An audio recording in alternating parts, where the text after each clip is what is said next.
এই মুহূৰ্তত আমি PM কিষাণৰ হিতাধিকাৰীসকলৰ বাবে লৈ আহিছোঁ এক ডাঙৰ খবৰ।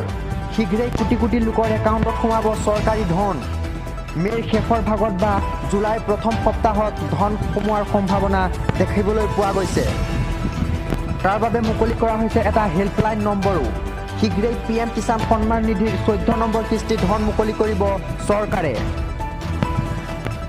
14 নম্বৰ কিস্তিৰ ধন পাবলৈ এতিয়াই কৰক এইকেইটা কাম, আৰু যদিহে আপুনি সম্পন্ন কৰা নাই eKYCৰ কাম তেন্তে সম্পন্ন কৰক eKYCৰ কাম। লগতে আপুনি সঞ্চয় বেংক একাউণ্টৰ লগত সংযুক্ত কৰিব লাগিব আধাৰৰ নম্বৰ। আধাৰ সংযোজিত বেংক একাউণ্টতহে প্ৰেৰণ কৰা হ'ব 14 নম্বৰ কিস্তিৰ টকাসমূহ। আধাৰ লিংক নকৰিলে বঞ্চিত হ'ব আঁচনিৰ ধনৰ সুবিধাৰ পৰা।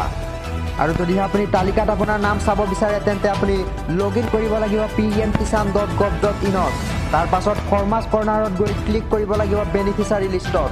বেনিফিচাৰী লিষ্টত গৈ বাছনি কৰক আপোনাৰ এলেকা। ৰাজ্য, জিলা, ব্লক, গাঁও বাছনি কৰাৰ পাছতে এই তালিকাত চাব পাৰিব আপোনাৰ নাম আছে নে নাই। আৰু যদি কোনো আপুনি অসুবিধাৰ সন্মুখীন হয় তেন্তে আপুনি যোগাযোগ কৰক 036128000213 নম্বৰত। আমি নম্বৰটো আপোনালোকক পুনৰবাৰ কৈ দিছোঁ 036128000213 নম্বৰত। কেন্দ্ৰীয় চৰকাৰে মুকলি কৰিছে কেইবাটাও বিশেষ আঁচনি।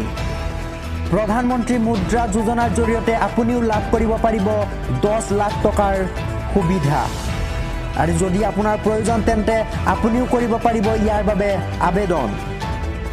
প্ৰধানমন্ত্ৰী মুদ্ৰা যোজনাৰ জৰিয়তে 10 লাখ টকাৰ চৰকাৰী ঋণ লাভ কৰিব পাৰিব সহজতেই। আৰু যদিহে আপুনি 10 লাখ টকাৰ ঋণ বিচাৰি আছে তেন্তে আজিয়েই কৰক প্ৰধানমন্ত্ৰী মুদ্ৰা যোজনাৰ বাবে আবেদন। অৰুণাচলত ভয়ংকৰ ভূমিস্খলনৰ ঘটনা সংঘটিত হৈছে। ৱেষ্ট কামেং জিলাৰ টিপ্পিত ভয়ংকৰ ভূমিস্খলনৰ ঘটনাটো সংঘটিত হৈছে। ৰাজ্যখনত হোৱা ধাৰাসাৰ বৰষুণৰ ফলতে এই ভয়ংকৰ ঘটনাটো সংঘটিত হৈছে বুলি জানিব পৰা গৈছে। কৰ্ণাটকত অসাৰ হ'ল মোদীৰ মেজিক। অথলে গ'ল নেকি মোদীৰ 36 কিলোমিটাৰ জোৰা ৰোড শ্ব'। কংগ্ৰেছৰ হাতত পৰাজয় স্বীকাৰ কৰিবলৈ বাধ্য হ'ল বিজেপি। এয়া বিজেপিৰ কুশাসন নে কংগ্ৰেছৰ একত্ৰিত সমৰসজ্জা। তথাপিও শেষ ৰক্ষা নহ'ল বিজেপিৰ। বিজেপি চৰকাৰক একেমুখে প্ৰত্যাখ্যান কৰিলে কৰ্ণাটকবাসীয়ে। দক্ষিণ ভাৰতত বিজেপিৰ বাবে বন্ধ হ'ল প্ৰৱেশদ্বাৰ। বিজেপিৰ বাবে আধৰুৱা হৈ ৰ'ল ভাৰতক কংগ্ৰেছমুক্ত কৰাৰ স্বপ্ন। কিন্তু কৰ্ণাটকত বিজেপিৰ এই পৰাজয়ৰ কাৰণ কি বাৰু? 2024 লোকসভা নিৰ্বাচনৰ বাবে এয়া আছিল কংগ্ৰেছ বিজেপিৰ লিটমাছ টেষ্ট। আৰু ইয়াৰ দ্বাৰা এইটোৱে জানিব পৰা গৈছে যে কৰ্ণাটকত কংগ্ৰেছৰ তুলনাত বিজেপিৰ ভিত্তি এতিয়াও সবল নহয়। বিজেপিৰ বাবে প্ৰত্যাহ্বান আছিল DK, শিৱকুমাৰ সিতাৰামায়াৰ। আৰু কংগ্ৰেছৰ অন্যতম শক্তি আছিল কৰ্ণাটকৰ মহিলা ভোট। কংগ্ৰেছৰ বাবে আন এক শক্তিৰূপে বিবেচিত হৈছিল লিংগগায়ত সম্প্ৰদায়। মুখ্যমন্ত্ৰী বাসৱৰাজ মুম্বাইৰ দুৰ্বল নেতৃত্বত বিজেপিৰ পৰাজয়ৰ অন্যতম কাৰণ হ'ব পাৰে। এই মুহূৰ্তত কেৱল অমৃত লাইভৰ দৰ্শকসকলৰ বাবে লৈ আহিছে এক গুৰুত্বপূৰ্ণ খবৰ।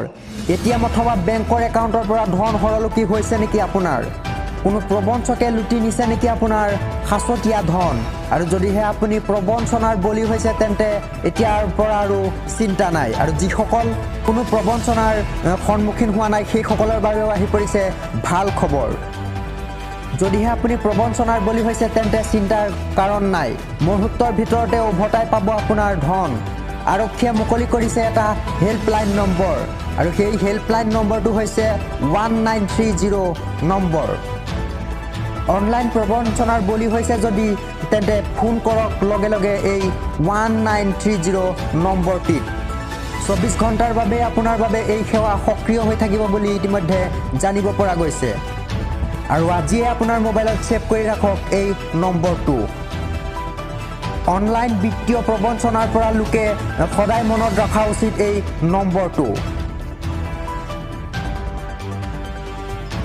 দুৰন্তৰ গতিৰে আহি আছে কাল ধুমুহা মোকা। প্ৰতি ঘণ্টাত 150 কিলোমিটাৰ বেগেৰে ধাৱমান মকা। ইয়াৰ বাবে অসমকে ধৰি উত্তৰ পূৰ্বাঞ্চলৰ কেইবাখনো ৰাজ্যক অৰেঞ্জ এলাৰ্ট জাৰি কৰা হৈছে। 15 মে'ত অসমত অৰেঞ্জ এলাৰ্ট জাৰি কৰা হৈছে। 15 মে'ত অসমত অৰেঞ্জ এলাৰ্ট জাৰি।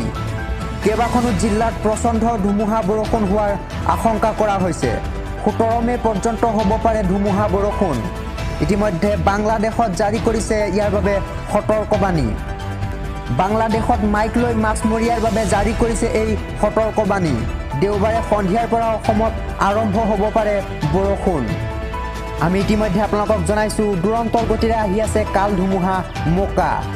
দেওবাৰে সন্ধিয়াৰ পৰা অসমত আৰম্ভ হ'ব পাৰে বৰষুণ আৰু ইয়াৰ বাবে ইতিমধ্যে বাংলাদেশত জাৰি কৰা হৈছে বিশেষ সতৰ্কবাণী আৰু সেই বাংলাদেশত মাইক লৈ মাছমৰীয়াৰ বাবে জাৰি কৰিছে সতৰ্কবাণী। এক ভাল খবৰ, ৰাজ্যত বন্ধ হ'ব বহু বিবাহ ব্যৱস্থা। বাল্য বিবাহৰ পিছতেই বহু বিবাহৰ বিৰুদ্ধে কঠোৰ হৈছে হিমন্ত বিশ্ব শৰ্মাৰ চৰকাৰ। অসমত ইতিমধ্যে বন্ধ হ'বলৈ গৈ আছে বহু বিবাহ ব্যৱস্থা। হিন্দুৱে বা মুছলমান কোনেও 4গৰাকীকৈ বিয়া কৰিব নোৱাৰিব। হিন্দুৱে হওক বা কোনো মুছলমান ব্যক্তিয়েই 4গৰাকীতকৈ অধিক মহিলাৰ সৈতে বিয়া পাতিলে ব্যৱস্থা লোৱা হ'ব। এক ভাল খবৰ, ৰাজ্যত বন্ধ হ'ব বহু বিবাহ ব্যৱস্থা। বাল্য বিবাহৰ পিছতেই বহু বিবাহৰ বিৰুদ্ধে কঠোৰ হৈছে হিমন্ত বিশ্ব শৰ্মাৰ চৰকাৰ। অসমত ইতিমধ্যে বন্ধ হ'বলৈ গৈ আছে বহু বিবাহ ব্যৱস্থা। হিন্দুৱে বা মুছলমান কোনেও 4গৰাকীকৈ বিয়া কৰিব নোৱাৰিব। হিন্দুৱে হওক বা কোনো মুছলমান ব্যক্তিয়েই 4গৰাকীতকৈ অধিক মহিলাৰ সৈতে বিয়া পাতিলে ব্যৱস্থা লোৱা হ'ব।